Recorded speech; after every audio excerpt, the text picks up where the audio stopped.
A very good morning and welcome to the Early Edge, brought to you by BetMGM, the sportsbook born in Vegas. I'm looking at the chat right now. Jeff, Stewart, Farzad, Mark M, Ben first, Ben lost. I haven't seen that person before. Thanks for being in here and welcome again to the Early Edge. We got a great show coming up on a Tuesday, but let's see how we did on a Monday. Before we bring in the stars of the show, we go 4-2. Good stuff from Mike and Larry. The SportsLine picks. We got two more coming your way today. 2-0. Love to see that. Mackenzie Brooks doesn't get on the board, but she'll bounce back like she always does. Let's go ahead and get things started. Let's bring in the stars of the show, which of course include you in the chat. Hit the like button if you could. Hello there, Mark Buckholz and Gus Dawson and Steve. But I got to say hi to Buckets with regular hair. Me and Mikey B paying homage to what Buckets did last week, wearing red shirts, and Tom Casale to deliver on some college basketball. Buckets, I got to ask you, I thought that pink red thing that you had in your hair, I thought it might be there for a few weeks. You were smart enough to get like the one rinse out type of situation. Yep, one rinse out type of situation. Well, you're looking great, Buckets. So, yeah, probably a smart move not to dye your hair red and have it be red for 2 or 3 weeks. Mikey B, how you doing today, buddy? I'm good, thanks, even though the Bulls won a game that I wish they had lost yesterday. But, so it is with tanking teams. Can I ask you your thoughts on the Jimmy Butler situation? Just because I know he did play for the Bulls, and it's just just an unusual situation where both sides kind of holding a hard line. What are your thoughts? Yeah, I mean, he's going to get traded. At this point, they've basically suspended him until the trade deadline. It's just a matter of trying to figure out how to get him on the Suns, because Bradley Beal has that no trade clause, and he's the trade chip that the Suns need to move. There was some talk that the Bulls might be involved as a facilitator team, but Bradley Beal came out and said he will not go to the Bulls. Butler's got a unique personality. If you rub him the wrong way, he kind of cuts you off there. And he's not happy he didn't get that contract extension from the Heat there in the offseason. He's carried that over into this season. Pat Riley's also pretty stubborn. So it's just two stubborn guys that didn't get along when both of them didn't get their way. All right. And we have Brian Smith. This is a coincidence. He says, take Butler +7 today. Not Jimmy Butler, Butler, the basketball team. He was playing Georgetown on Friday. I'm going to that game at Capital One Arena. Speaking of college basketball, Tom, how does the college basketball slate look today? It's not bad. I mean, it's Saturday's is a really good one. You got Kentucky, Tennessee. Kentucky's in a tough spot with the way they play defense, but it's not a bad overall slate. All right. Well, let's get into the Tuesday slate. Let's get things started. Mikey B, we've got a prop. It's kind of I know you have some comments about this 4-game slate, kind of an unusual one, but obviously talk to me about that and your prop tonight. Yeah, this is the early edge. So we're giving you picks earlier in the day. This is not the day to be early betting in the NBA. There's only 4 games tonight, okay? The Rockets, Hawks, Lakers, Jazz, and Bucks are all playing the second game of a back-to-back set. The 76ers and the Warriors are playing the first game of a back-to-back set. That means 7 of the 8 teams playing tonight are involved in a back-to-back set in some way. So we could see a lot of players rested, so we got to be very careful when placing your bets early in the day today. I don't want to play any sides or totals until we get full injury reports. So what we're going to do instead, we're going to do player prop. We're going to do Tyrese Maxey over 28.5 points at -122. Now, what we do know for the 76ers, Joel Embiid, Paul George, Caleb Martin, all out. That means we're going to get a lot of shot attempts for Tyrese Maxey, who's already been scoring a lot lately. Over his last 10 games, he has scored at least 29 points in 8 of them. In the 2 games that he didn't, he just missed with 28 points each. The Lakers, we talked about, second game of a back-to-back set, so they could have some tired legs. They also have the 9th worst defensive rating in the league. So a tired team playing defense in the first place against a guy who has nobody else on his team to take shots. Tyrese Maxey over 28.5 points. I'm curious, Mikey B, because I'm not looking at the line right now. In the event that gets some steam because you put the pick out on SportsLine and here today on the Early Edge, would you play it at 29.5? Yes, I would. Yep, no problem with that. This might even be a situation where if you wanted to ladder it up to 35 points and put a little sprinkle on that, you'd probably get some really good odds on that. I don't mind it. The Lakers are really bad at defending guards, and I don't think the 76ers have enough for this to be a blowout either way, because I think the Lakers are going to rest somebody. So I think they'll keep this game relatively close at home. And Maxey, I mean, he could get 28 shots in this game. So I wouldn't be surprised if he went way over 30. And Mikey, one other thing here. Blowout games are making it harder to bet player props, in my opinion, says Jeff Stewart. Isn't the reverse also true, Mikey B? If we think it's going to be that type of script, wouldn't we be on superstar unders there? I mean, is it time to start looking at those potential game scripts and taking unders as a result thereof? Yeah, you could be. It's tough. A lot of people only like to play overs, so that's why they don't like the blowouts, is because then you don't want to play an under, but you could. But then again, you get a situation where, like last night, the Bulls against the Nuggets, the Nuggets were like 9.5 point favorites. The Bulls have been terrible. They've been losing to the Pelicans and the Hornets, and the Bulls won. So if you had taken unders on like Jokic thinking it was going to be a blowout, it wasn't. He had a triple double and he produced another gaudy stat line. So it's tricky. You just got to be very careful. These back-to-back sets, I think, are the scariest thing. Yeah, back-to-backs, which, of course, we have a lot of. Buckets, I saw your hand go up when Mikey B said, we love betting overs, which, of course, is true. Talk to me. So you've got a couple of soccer bets, and I'm looking at them now. They seem over-ish. What are they? The only thing I love more than over, Sia, is my favorite bet, both teams to score. But I need to warn everyone right now before I give these plays out. About 15 minutes ago, I was walking Freya, slipped on some ice, and bumped my head pretty bad. So just know that these plays were given out before the head injury. So even if the reasoning gets a little messy here, the bets themselves are strong. I promise you that. We are going to the North Ireland Premiership between Linfield FC and Crusaders FC. And we're taking, of course, both teams to score at plus 110 here. I'm giving you plus money on both of these plays here because I frankly think the books are a little bit off. Linfield is a tremendous side in the North Ireland Premiership, the best defense currently with only 18 goals conceded in 25 games. However, Crusaders know how to score against the best of them. They scored the last 2 times in the head-to-head matchup. They've now scored in their last 5 matches straight. I think Linfield win this game, probably 2-1, 3-1, but BTTS should not be plus money. Second play, also the same bet, also plus money. We go to the English Championship between Portsmouth and Millwall. We're taking BTTS at plus 120 on this one. So as long as one of these bets hit, we end up with profit, but we might as well hit both of them. Millwall, not the best team by any measure. Portsmouth, even worse than them, but Portsmouth specifically, when they're playing at home lately, have been a tremendous team to watch. Looking at the scores of their last home matches, 2-1 over Middlesbrough, 2-0.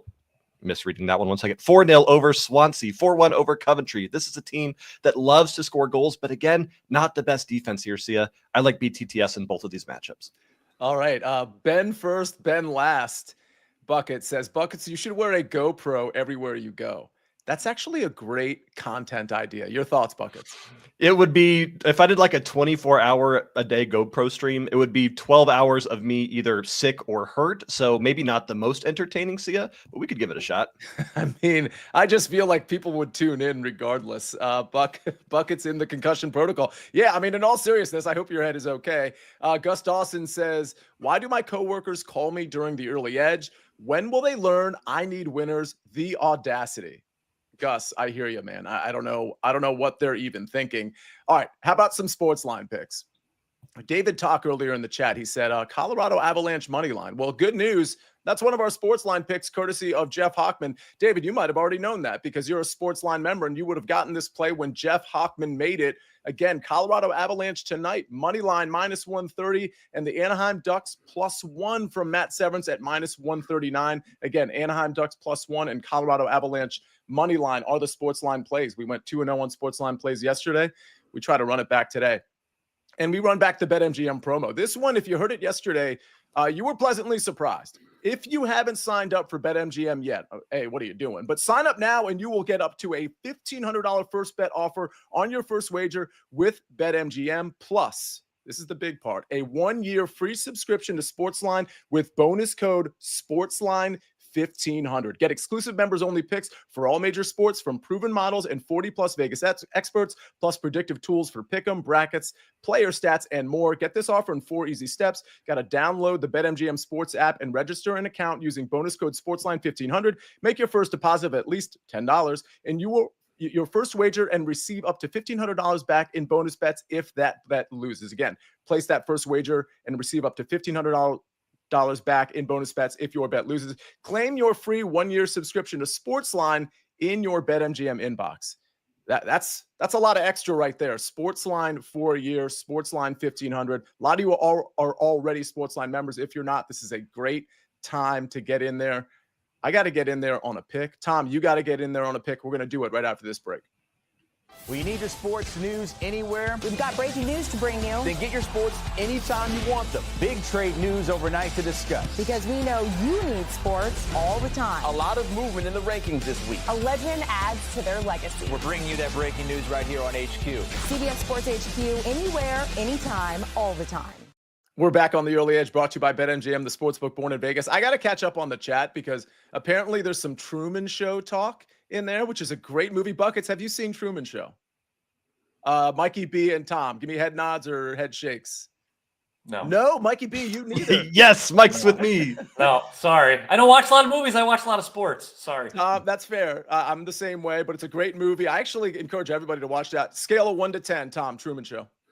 I would give it probably an 8, 8.5. We actually, in journalism class way back when, we watched the movie because it emphasizes product placement in the movie. Like they're selling the stuff on the show, and it was kind of ahead of its time because the Truman Show is actually kind of what happened in life, where it's reality TV, and it's kind of an interesting movie.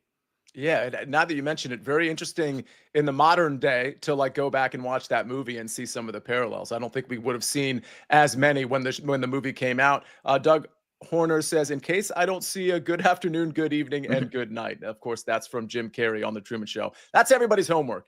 Watch The Truman Show. All right, I'm taking a Super Bowl bet. I'm giving one out already. It's the under in the first half. I know we don't like to play unders, but this thing is up to 24.5 now. Now, 24 is still a good number, but you get that push in there, obviously, at 14-10 and those types of numbers, 17-7. We're getting the 24.5, and it's just not heavily juiced at -122. I don't think we're going to see explosive offenses until one of these teams is forced to really put the ball downfield. And that probably comes in the second half when one of these teams finally sees themselves in an actual trailing game script as opposed to a neutral one. I think in the first half, we're going to see a lot of short area passing from Patrick Mahomes and company because that's what they do. And the Eagles tend to not give up the big play with their coverages. And of course, we're going to see a lot of Saquon Barkley early against the Chiefs and a lot of long sustained drives. I think some of these drives are going to end in field goals, some certainly ending in punts.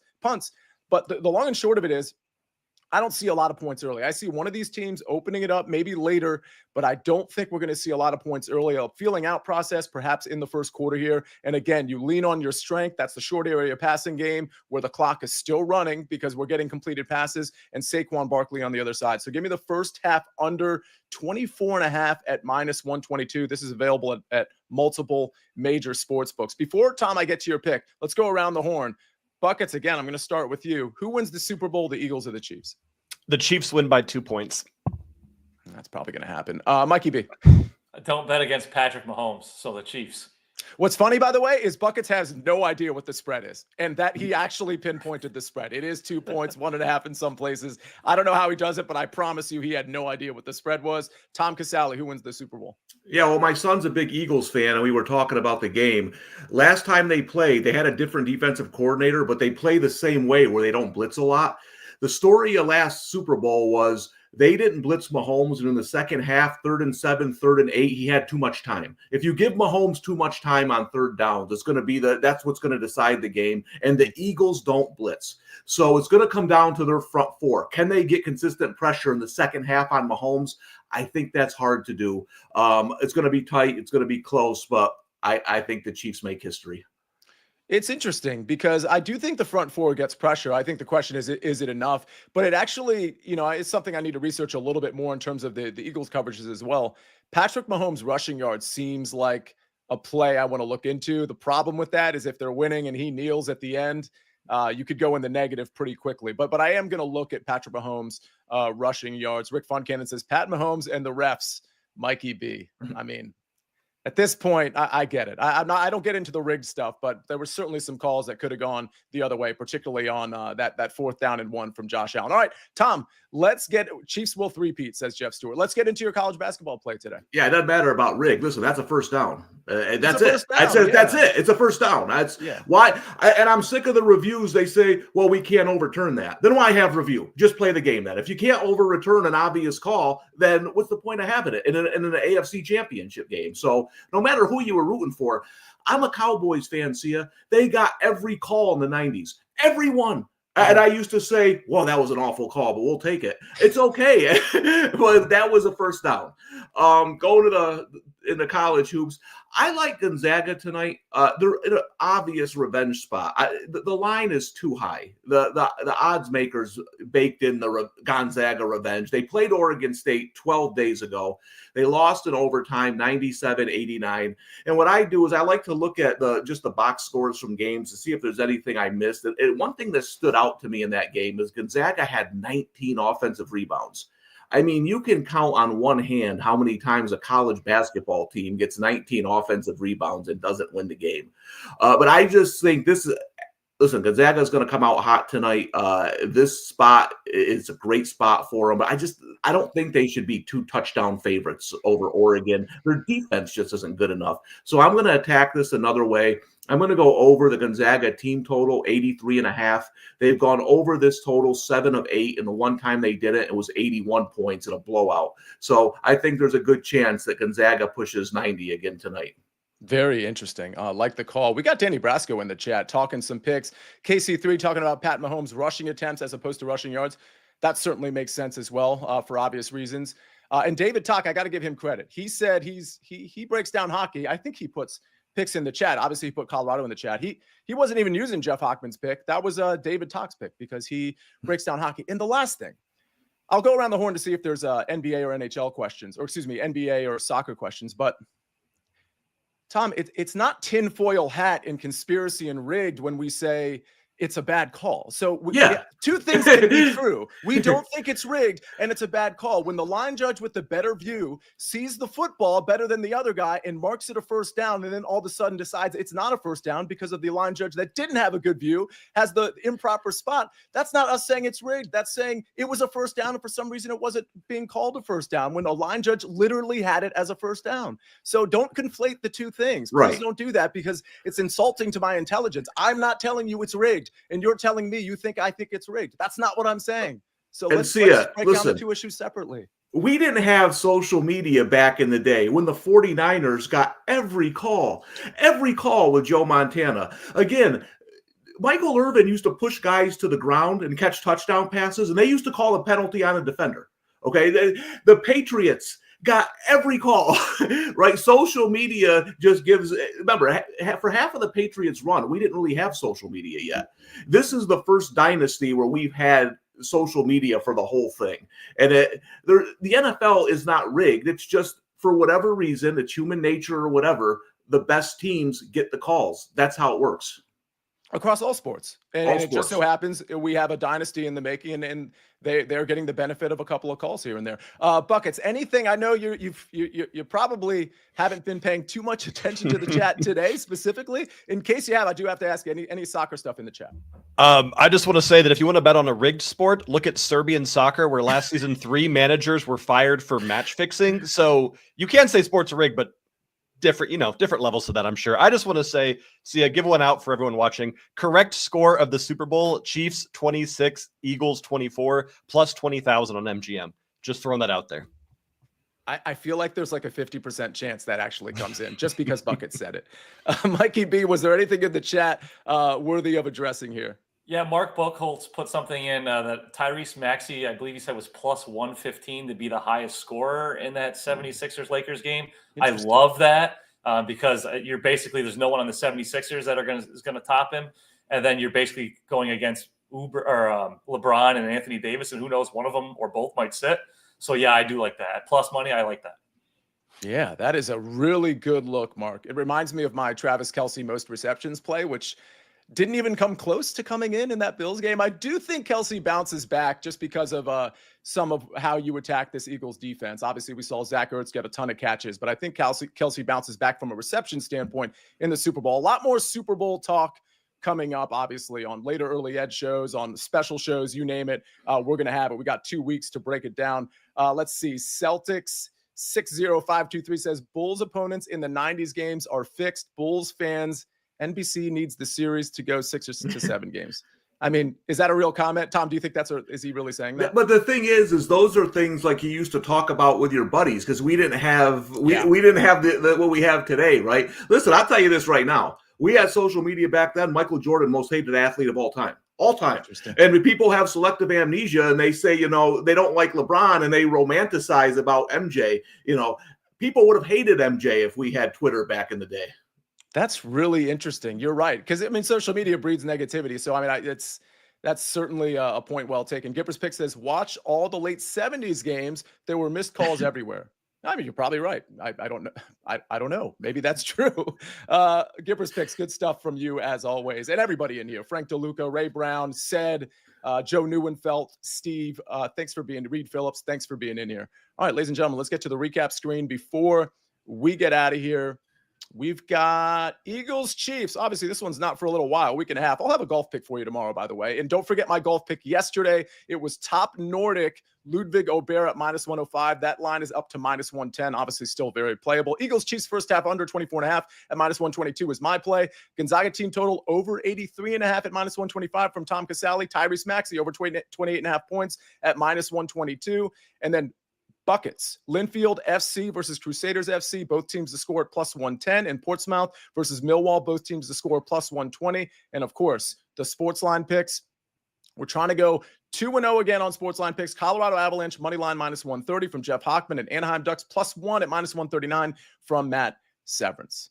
KC3, he's beating me to the punch. He says, we rest our case. And he says, good luck, lads. Ladies and gentlemen, that was a fun show. Sorry I got so animated there, but again, these are big, these are big things. I think these are fun issues to talk about, but certainly things that have opinions on both sides, valid opinions on both sides. On behalf of Tom Casale, on behalf of Buckets, on behalf of Mikey B and Ben on the 1s and 2s and 9s and 10s, this is the Early Edge. And as KC3 says, we rest our case.